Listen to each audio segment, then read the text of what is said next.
in the bustling heart of 17th-century Paris, where glittering salons hosted the nobility and court intrigue whispered through gilded halls. A scandal erupted that would shake France to its core. It was not the scandal of romance, nor of politics alone, but of something far darker: poison, betrayal, and a noble woman who came to symbolize an era's fear of secret murder.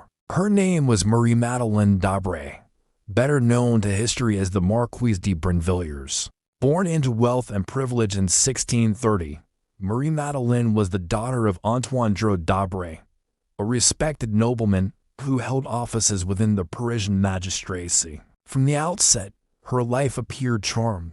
Marriage to Antoine Gobelin, the Marquise de Brinvilliers, brought her into one of the most prominent families in Paris. Yet beneath the surface, her personal life was marred by dissatisfaction, financial troubles, and an affair that would lead her down a path of intrigue and infamy. It was during this marriage that she became entangled with Gaudin de Saint Croix, a dashing officer of the King's Guards.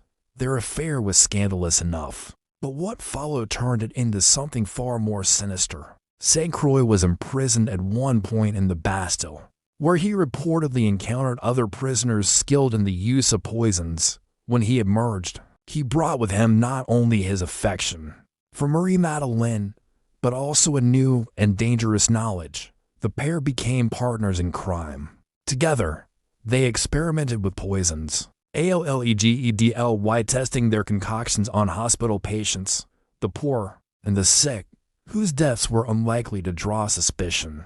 These grim experiments refined their methods, preparing them for acts of calculated murder. The target soon became much closer to home. Marie-Madeleine's father, Antoine d'Aubray, fell under mysterious circumstances and died in 1666. Soon after, her brothers likewise suffered agonizing deaths. At the time, suspicion circulated, but in a world without modern forensic science, poison was a weapon that left few traces. To those around her, the Marquise's grief appeared genuine. Behind closed doors, however, rumors swirled that she had played a direct hand in these deaths, motivated by inheritance and driven by her alliance with Saint Croix. For years, whispers followed her. The true turning point came in 1672, when Saint Croix himself died suddenly, not by poison, but apparently of natural causes. When officials opened his chambers, they discovered a casket containing letters, notes, and incriminating evidence tying him and the Marquise to poisonings. Among the items was a written confession from Marie-Madeleine, acknowledging her involvement in the deaths of her family members. The discovery was explosive at a time when France already simmered with fears of hidden poisons, plots, and black masses. The case of a noble woman engaging in such crimes fed both fascination and horror. The authorities moved swiftly, but Marie-Madeleine fled Paris, traveling through the Low Countries and eventually into England before finally being tracked down in Liege. With the cooperation of local officials, she was arrested and brought back to Paris in 1676 to stand trial. Her return to the capital was nothing less than a spectacle. Crowds gathered to glimpse the disgraced Marquise. Whispering about the enormity of her alleged crimes, the Parliament of Paris, the highest court of the realm, prepared to try her case, not only as a matter of justice, but also as a demonstration of royal authority in the face of aristocratic corruption. The trial was both legal proceeding and public theater. Witnesses testified to her affair with Saint Croix, to the suspicious deaths of her father and brothers, and to her own written confession discovered after Saint Croix's death. Marie-Madeleine attempted to defend herself, claiming coercion and denying some of the charges. But the weight of evidence, especially her own incriminating writings, left little room for doubt. In the eyes of the court, she was guilty of parricide, the unthinkable crime of murdering her own kin. Yet her ordeal was not to end with a swift judgment. French law in the 17th century reserved particularly brutal punishments for such crimes, and before her execution, she was subjected to interrogation under torture. One of the most notorious methods applied was the water torture. Bound tightly, she was forced to swallow enormous quantities of water, 4 to 5 pints forced into her stomach at a time, until her body swelled painfully, leaving her in agony and near suffocation. The intent was to break her will and elicit a final confession. Reports from the time suggest that she admitted her guilt during this ordeal, her words spilling out between gasps of pain and exhaustion. Whether her confessions under torture added new details or merely confirmed what the court already knew, they sealed her fate. The judgment of the court was clear. She would be executed publicly in Paris. On July 16, 1676, the Marquise de Brinvilliers was led to the scaffold. The execution drew immense crowds. For the fall of a noblewoman to such an end was rare and shocking. She faced not only the dishonor of execution, but the particularly cruel sequence chosen for her sentence. First, beheading by sword, followed by the burning of her body to ashes. The fire was meant to erase her presence, a symbolic purification of her crimes, yet even in her final moments, witnesses remarked upon her composure. She reportedly expressed repentance, speaking of her sins and begging forgiveness. While the crowd pressed in to watch the end of the woman whose story had captivated Paris, her head fell beneath the executioner's blade, and her body was consigned to flames, consumed before the eyes of the city she had scandalized.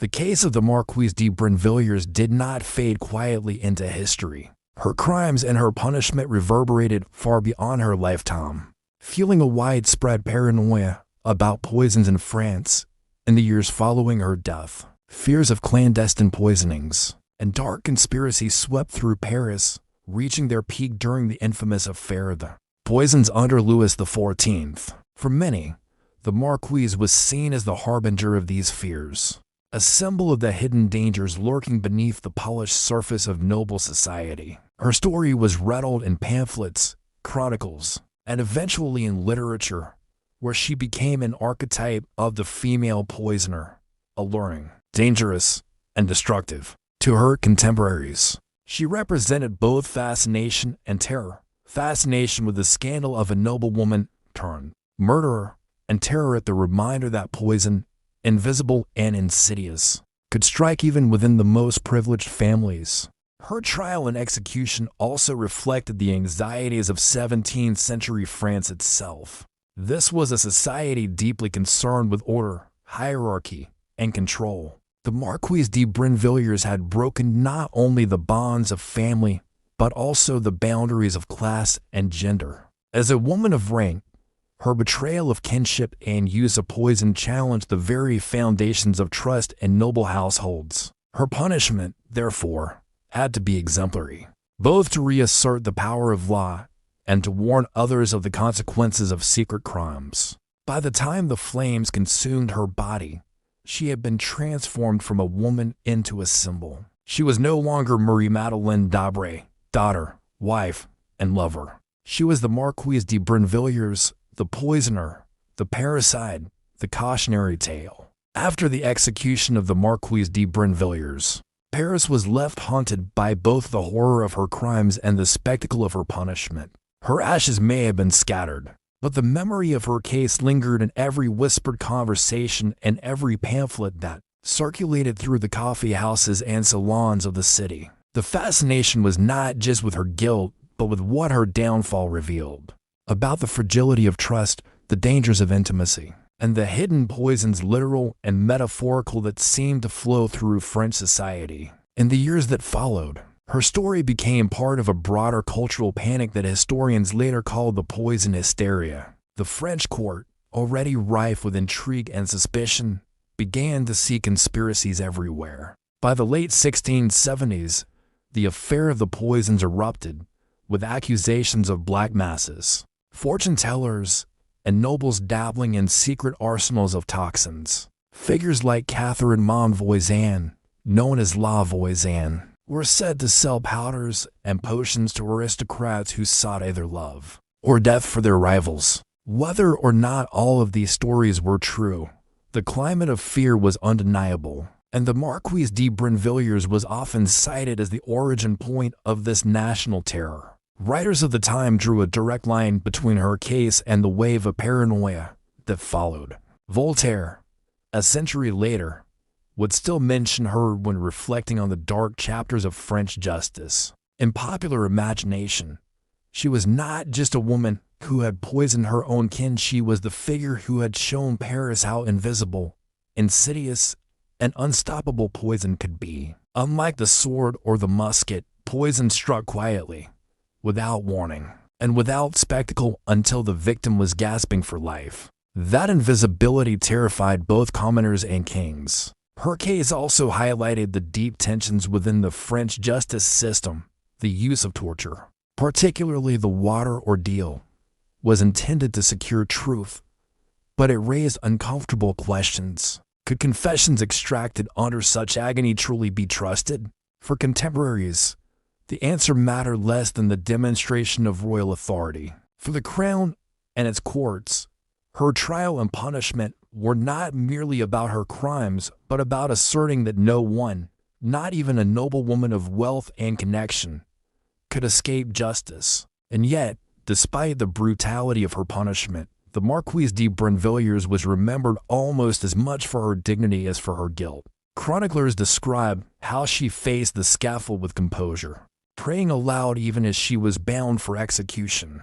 To some, this only deepened the unease. Here was a woman who had committed monstrous crimes, yet in her final moments, she seemed more like a martyr than a monster. The ambiguity of her last hours blurred the moral lines the authorities had hoped to draw so clearly. The scandal of her life and death endured in French cultural memory. Writers, dramatists, and even novelists would invoke her name when discussing poisoners or femmes fatales. She became a kind of archetype, the elegant lady whose beauty and refinement concealed a deadly heart. In this sense, her story was not only about history, but about myth-making. As society turned her into a cautionary tale about desire, betrayal, and the ultimate price of sin.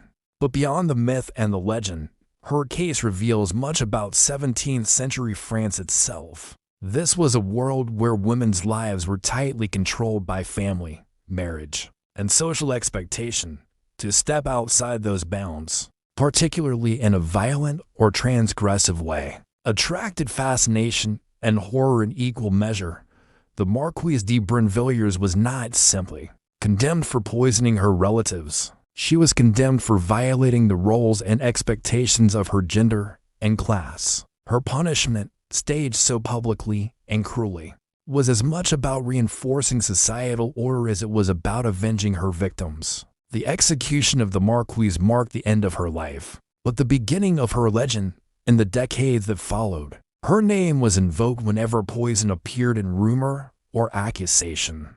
During the affair of the poisons, when even members of Louis XIV's court were suspected of dabbling in deadly substances, people remembered her trial and execution as a grim precedent for the king. Already wary of plots and betrayals, the memory of her crimes only deepened his resolve to stamp out secret poisonings and restore a sense of control. What makes her story endure today is not just the gruesomeness of her punishment, nor the sensational details of her crimes, but the way it illuminates the fears of her society. Poison was terrifying because it represented hidden betrayal. It could be administered by someone trusted, a servant, a lover, even a family member. And that betrayal cut to the heart of social life in early modern Europe, where family and household were the pillars of stability. By poisoning her father and brothers, the Marquise had symbolically shattered that foundation.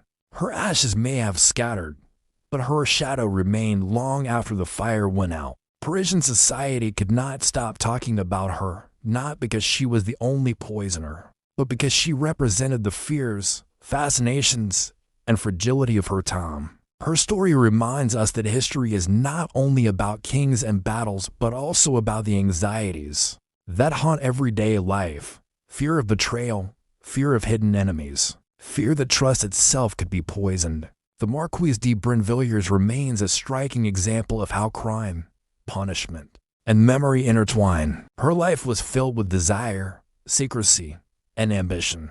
Her death was staged as both justice and warning, and yet, centuries later, she lingers in the imagination as a woman who lived in privilege, chose the path of poison, and met an end as fiery as the scandal she created. If you've been fascinated by this dark story from the courts of 17th century France, remember there are countless other tales where history and horror collide. From political persecutions to cruel executions, each reveals not just the fate of individuals but the fears and values of the societies that punished them.